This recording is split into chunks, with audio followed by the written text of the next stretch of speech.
Testing.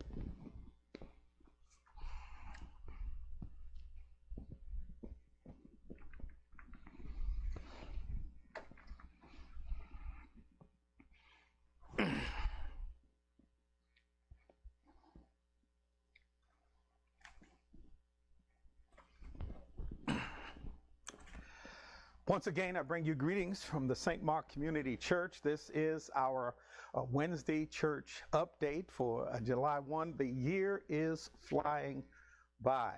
I don't know if it's because of the pandemic or just what, but it does seem to be going rather quickly. But we rejoice and once again glad to report that God is on the throne. He is in control. He knows all that we are going through. And so we're not going, we are here another in this journey. Want to once again mention the George Floyd's death that took place in Minneapolis, Minnesota, by the hands of the police. At this time, people are still talking about how police are interacting with African Americans, and that's a good thing. They're talking about dismantling police. I don't know if we want to dismantle them, but certainly there needs to be some changes as to how the police operate within minority communities. And so that is something that needs to be continued to discuss, talked about. We, as African Americans, we need to be more informed about the situation so that we can speak intelligently to it, what our needs are, what the issues are. We need to recognize, certainly, that not all police are bad, but unfortunately, the bad ones make it look bad for the good ones. And so we need to encourage those police officers who recognize the issues in their departments. We need them to step up and to begin to weed out those police officers who are abusing the authority that has been given to them by the state and by our tax dollars.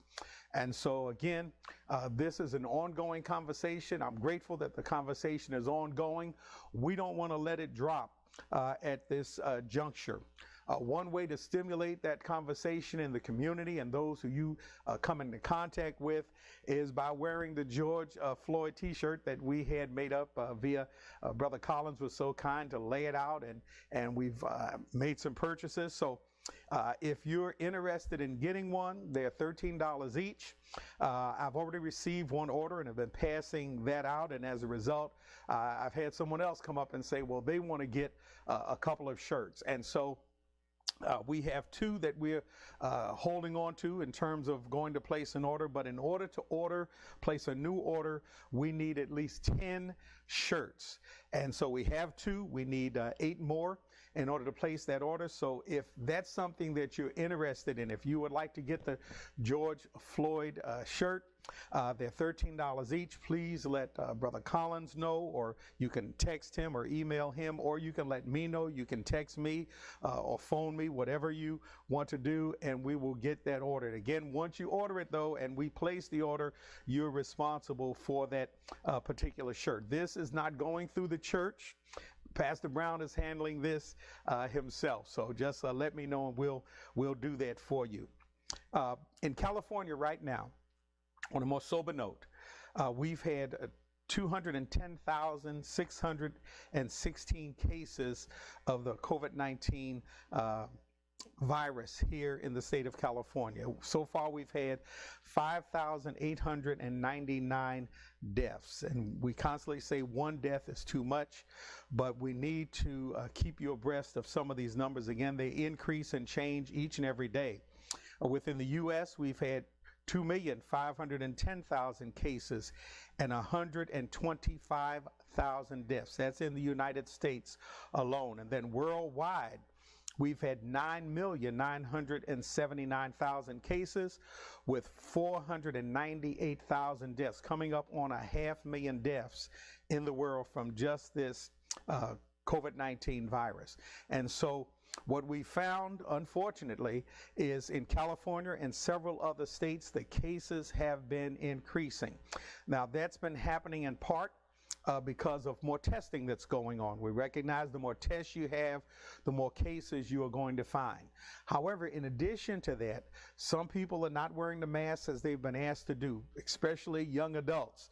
They're kind of feeling invulnerable. They don't think that anything's happening to them, but it's important that we wear our mask in public, especially young adults. I think us older adults are doing it, but young adults, we need you to join us in this because the cases are increasing, the hospitalizations are increasing, those who are going on ventilators is increasing, and that is a dangerous thing for our communities, especially within the African American community, because we are more subject to dying of this virus than any other people group. And so we need to be especially careful. With that in mind, our plans were to reopen St. Mark on the first Sunday of this month. And because of the spike in cases, we are postponing opening up the church. We do not have a new date set as yet, but just know that it's going to be postponed for some time. But in the meantime, God has been blessing. We've been able to live stream our services each Sunday at 10 o'clock. We will continue doing that. And from what I understand, people are saying they're tuning in. They're being blessed by the messages. We're continuing to do our Bible studies, our prayer meeting via conference call. And so those things are continuing. And so we're again soliciting your prayers that God will continue to bless us, continue to keep us during this time. With regard to our Bible study, we're going into studying Journey into Pleasing God. That's our Thursday night Bible study. We'll be going into Journey into Please. Let Sister Murphy know if you need to get this emailed to you so that you can follow along with the lessons that we do every Thursday night. On Wednesday night, we're using our daily bread, whatever the daily bread, whatever that Wednesday study is what's being used on Wednesday night, and that's been going quite well indeed. Prayer on Tuesdays at 12. We've been able to pray, lift up one another. That's been going well. And Sunday school at 8:45 each Sunday via conference call. That too is continuing. Sister Murphy has been doing a wonderful job with that. In fact, she's been asking bonus questions. And so she's really been challenging us with our Sunday morning Bible study. We want to encourage you to participate in at least one of those studies. Because we're locked down at home does not mean our Bibles are locked down. We want to open them up, participate, grow in the grace and in the knowledge of our Lord and Savior, Jesus, who is the Christ.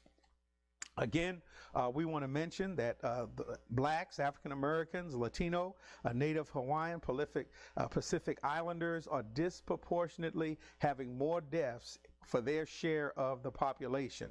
Also, the most vulnerable in our society must be protected. Those who are over 65 years of age, those with underlying health conditions. We're asking you to remain at home. Certainly when you do go out, wear your mask in public. We want to continue to keep our nation in prayer. We want to pray for our president. Really, he's having some true issues, and so we need to keep him in prayer during this time when it is so important to bring the nation together. Unfortunately, some of the remarks he's making is dividing us even further. And so please pray for him. Pray for the leaders of both parties, that they might be able to come together with a plan to help mitigate this virus here within the United States. Please continue to pray for those who are working in the hospitals, and not just the big hospitals, but the convalescent hospitals, because again, those who are over 65, those who are in convalescent hospitals are disproportionately dying more than any other population. And so we want to be careful in dealing with our older population. Continue to pray for those who are in the county infection control, the fire, police, postal workers, delivery persons, those who are maintaining our food supply. We want to continue to keep them before the Lord, for they're putting their lives on the line so that we can have the basic necessities that we need here in this country. Continue to pray for Sister Moore, Missionary Anderson, Sister Faye Cornell, Missionary Kuti, all of these who are working and exposing themselves. We want to ask that you pray for them as well. Again, we indicated prayer meeting, Bible studies, Sunday school, all of that is continuing via conference call. The only thing we've added is just please call in 10 minutes early so that we can get you to sign in and we can begin on time and we can end on time. Once again, we have good news. Another week has gone by, and our church has been blessed that we have had no reported cases of the coronavirus in our congregation so far. So continue to pray. Mother Barnes is doing well. I got to see her the other day, went to a funeral at Macedonia, and was able to see Mother Barnes. She was doing quite well. She was there. Continue to keep Deacon Reese in your prayers as well. He is at home. Certainly asking that you stay safe. We've going to be adding a couple of extra protocols to keeping you safe here in the church when we do reopen. Again, we're not reopening as yet, but we're trying to get things in place so that when we do reopen, we have everything that we need in place.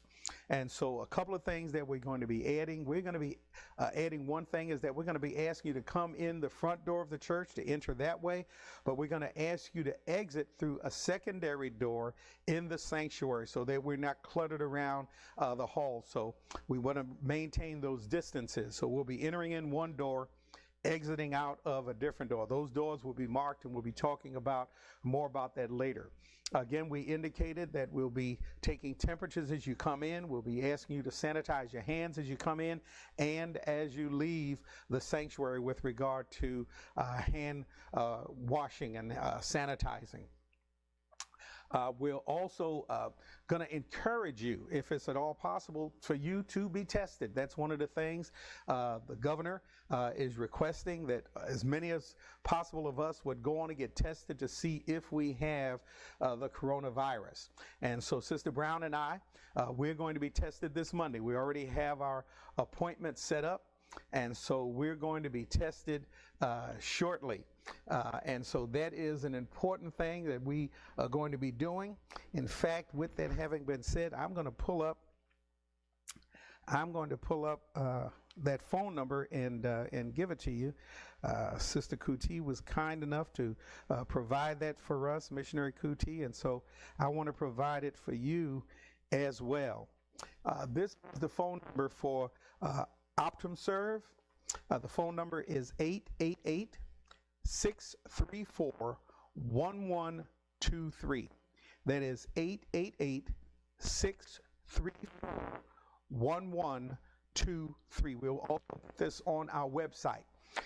We prefer, it's been recommended that you call in. They'll try to get you to go online. Don't go online. Stay on that phone line until you speak to somebody, because you have to get an appointment. The online reservations is not working really well, so stay on the phone. Get somebody, set up your reservation over the phone. They have testing sites here in Vallejo. They have it in Fairfield. I believe they have it in Vacaville as well. But find out which one is nearest to you. Get yourself tested. That's going to protect you, let you know what's going on in your home. Also protect the church when we are ready to reopen. And so we want to encourage you to do that. Again, this number will be on our website so that you can pick that up if you didn't get it. 888-634-1123.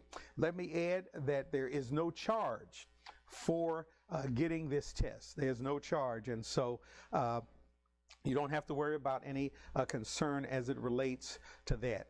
So again, we thank God for each and every one of you. We're praying that Lord will bless you as he will bless us, and we'll continue to lift you up in prayer. We're asking that you might do the same for us. Lift us up in prayer as well. Pray for St. Mark. God has been blessing. Continue to support us with your talents, your tithes, and all of the gifts that you have and your presence. And so again, we thank God for you, and God keep you is my prayer. Take care and have a wonderful day. God bless.